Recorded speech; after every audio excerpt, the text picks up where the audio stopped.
আল্লাহ রাব্বুল আলামিন 18,000 মাখলুকাত বানাইছেন, এর মধ্যে সর্বোত্তম বা সর্বোৎকৃষ্ট করেছেন মানুষ জাতি। বলেন আলহামদুলিল্লাহ।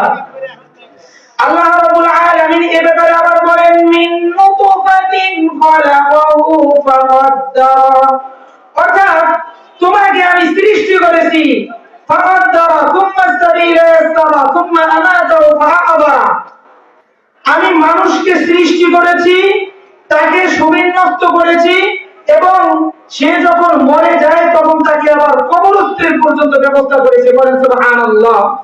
একটা জিনিস লক্ষ্য করবেন, গরু যদি মারা যায়, ছাগল যদি মারা যায়, অথবা কুকুর শুয়োর মারা গেলে ওটাকে আমরা পানিতে ফেলে দেই বা এদিক সেদিক ফেলে দেই, কিন্তু মানুষ যদি মারা যায় তখন তাকে কি করে? কবরস্থ করে, ঠিক কিনা? এটাই হচ্ছে আল্লাহ রাব্বুল আলামিন মানুষদেরকে সম্মান দেওয়া উত্তম একটি পন্থা।